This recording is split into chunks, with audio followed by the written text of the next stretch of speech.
Hello, my ghouls and goblins. Welcome back to By Book and Bone. Happy New Year. January is nearly over, and I'm only just now making my first video, but I hope you will forgive me. I won't talk too much. My next video should be up soon, so I think I'll touch base more on that one. Let's get into it, shall we? Carmilla, Chapter 3. We compare notes. We followed the cortege with our eyes until it was swiftly lost to sight in the misty wood, and then the very sound of the hooves and the wheels died away in the silent night air. Nothing remained to assure us that the adventure had not been an illusion of a moment.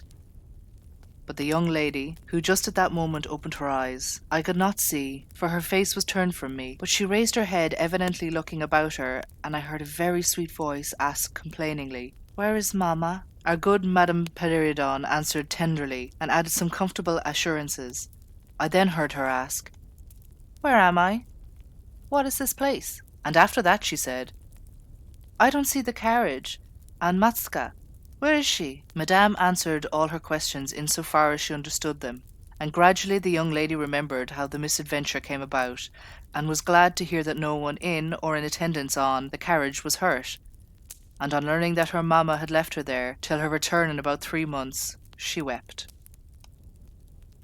I was going to add my consolations to those of Madame Peridon when Mademoiselle de la Fontaine placed her hand upon my arm, saying, "Don't approach, one at a time as much as she can present converse with. A very little excitement would possibly overpower her now." As soon as she was comfortably in bed, I thought, I will run up to her room and see her. My father in the meantime had sent a servant on horseback for the physician, who lived about 2 leagues away, and a bedroom was being prepared for the young lady's reception. The stranger now rose, and leaning on Madame's arm, walked slowly over the drawbridge and into the castle gate. In the hall, servants waited to receive her, and she was conducted forthwith to her room. The room we usually sat in as our drawing-room is long, having 4 windows that looked over the moat and the drawbridge upon the forest scene I have just described. It is furnished in old carved oak, with large carved cabinets, and the chairs are cushioned with crimson Utrecht velvet. The walls covered with tapestry and surrounded with great gold frames, the figures being as large as life in ancient and very curious costume, and the subjects represented are hunting, hawking, and generally festive. It is not too stately to be extremely comfortable, and here we had our tea, for with his usual patronic leanings he insisted that the national beverage should make its appearance regularly with our coffee and chocolate. We sat here on this night, and with the candles lighted were talking over the adventure of the evening. Madame Peridon and Mademoiselle de la Fontaine were both of our party. The young stranger had hardly lain down in her bed when she sank into a deep sleep, and those ladies had left her in the care of a servant. "How do you like our guest?" I asked as soon as Madame entered. "Tell me about her." "I like her extremely," answered Madame. "She is, I almost think, the prettiest creature I ever saw, about your age, and so gentle and nice." "She is absolutely beautiful," threw in the Mademoiselle, who had peeped for a moment into the stranger's room. "And such a sweet voice," added Madame Peridon. "Did you remark a woman in the carriage, after it was set up again, who did not get out?" inquired Mademoiselle, "but only looked from the window." "No, we had not seen her." Then she described a hideous woman who was gazing all the time from the carriage window, nodding and grinning derisively towards the ladies, with gleaming eyes and large white eyeballs, and her teeth set as if in a fury. "Did you remark what an ill-looking pack of men the servants were?" asked Madame. "Yes," said my father, who had just come in. "Ugly, hand-dog-looking fellows, as I ever did beheld in my life. I hope they mayn't rob that poor lady in the forest. They are clever rogues, however. They got everything to rights in a minute." "I dare say they are worn out with too long travelling," said Madame. "Besides looking wicked, their faces were so strangely lean and dark and sullen. And I am very curious, I own, but I dare say the young lady would tell you all about it tomorrow, if she is sufficiently recovered." "I don't think she will," said my father with a mysterious smile, and a little nod of his head, as if he knew more about it than he cared to tell us. This made us all more inquisitive as to what had passed between him and the lady in the black velvet, in the brief but earnest interview that had immediately preceded her departure. We were scarcely alone when I entreated him to tell me. He did not need much pressing. There was no particular reason why I should not tell you. She expressed a reluctance to trouble with us the care of her daughter, saying she was in delicate health and nervous, but not subject to any kind of seizure. She volunteered that, nor to any illusions, being in fact perfectly insane. How very odd to say all that, I interpolated. It seems so very unnecessary.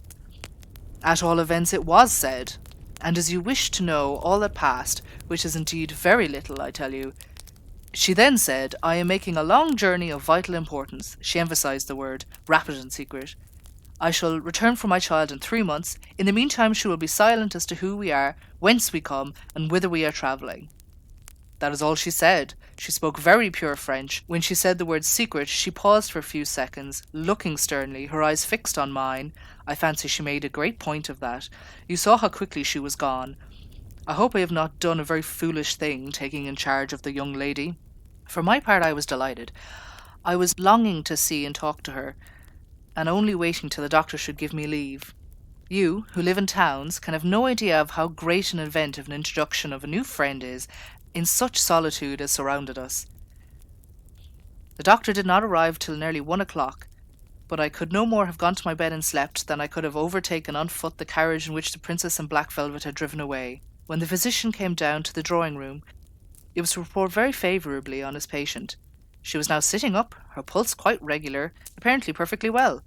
She had sustained no injury, and a little shock to her nerves had passed quite harmlessly. There could be no more harm, certainly, in my seeing her, if we both wished it, and with this permission I sent, forthwith, to know whether she would allow me to visit her in her room for a few minutes. The servant returned immediately to say that she desired nothing more. You may be sure I was not long in availing myself of this permission. Our visitor lay in one of the handsomest rooms in the Schloss. It was perhaps a little stately. There was a sombre piece of tapestry opposite the foot of the bed, representing Cleopatra with the asps to her bosom, and other solemn classic scenes were displayed, a little faded upon the walls, but there was gold carving, and rich and varied colour enough in the decorations of the room to more than redeem the gloom of the old tapestry. There were candles at the bedside. She was sitting up, her slender pretty figure enveloped in the soft silk dressing-gown, embroidered with flowers and lined with thick quilted silk, which her mother had thrown upon her feet as she lay upon the ground. What was it that, I reached to the bedside and just began my little greeting, struck me dumb in a moment, and made me recoil a step or two before her? I will tell you. I saw the very face which had visited me in my childhood at night, which had remained so fixed in my memory, and on which I had for so many years so often ruminated with horror when no one suspected what I was thinking. It was a pretty, even beautiful, and when I first beheld it wore the same melancholy expression. But this almost instantly lighted in a strange fixed smile of recognition. There was silence for fully a minute, and then at length she spoke. I could not. "How wonderful!" she exclaimed. "12 years ago I saw your face in a dream, and it had haunted me ever since." "Wonderful indeed," I repeated, overcoming with effort the horror that had for a time suspended my utterances. 12 years ago, in vision or reality, I certainly saw you. I could not forget your face. It has remained before my eyes ever since." Her smile had softened. Whatever I had fancied strange in it was gone, and it and her dimpling cheeks were now delightfully pretty and intelligent. I felt reassured, continued more in vain, which was hospitality indicated, to bid her welcome, and to tell her how much pleasure her accidental arrival had given us all, especially what a happiness it was to me. I took her hand as I spoke. It was a little shy, as lonely people are, but the situation made me eloquent, and even bold. She pressed my hand, she laid hers upon it, and her eyes glowed, as, looking hastily into mine, she smiled again and blushed. She answered my welcoming very prettily, and I sat down beside her, still wondering, and she said, "I must tell you my vision about you. It was so very strange that you and I should have had, of each other, so vivid a dream, that each of us should have seen, I you, and you me, looking as we do now, when, of course, we were both mere children. I was a child, about 6 years old, and I woke from a confused and troubled dream, and found myself in a room, unlike my nursery, wainscoted clumsily in some dark wood, with the cupboards and bedsteads and chairs and benches placed about it.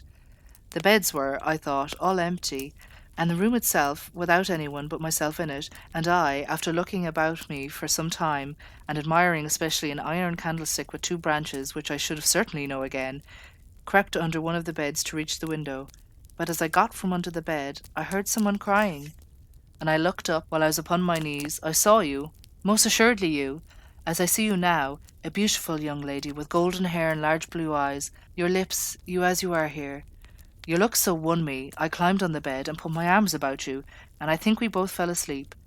I was aroused by a scream. You were sitting up and screaming. I was frightened and I slipped down upon the ground, and it seemed to me lost consciousness for a moment, and when I came to myself, I was again in my nursery at home. Your face I have never forgotten since. I could not be misled by mere resemblance. You are the lady whom I saw then. It was now my turn to relate my corresponding vision, which I did, to the undisguised wonder of my new acquaintance. I don't know which should be more afraid of the other, she said, again smiling. If you were less pretty, I think I should be very much afraid of you. But being as you are, and you and I both so young, I feel like I have made your acquaintance 12 years ago, and have already a right to your intimacy. At all the events, it does seem as if we were destined, from our earliest childhoods, to be friends. I wonder whether you feel as strangely drawn to me as I do to you. I have never had a friend. Shall I find one now?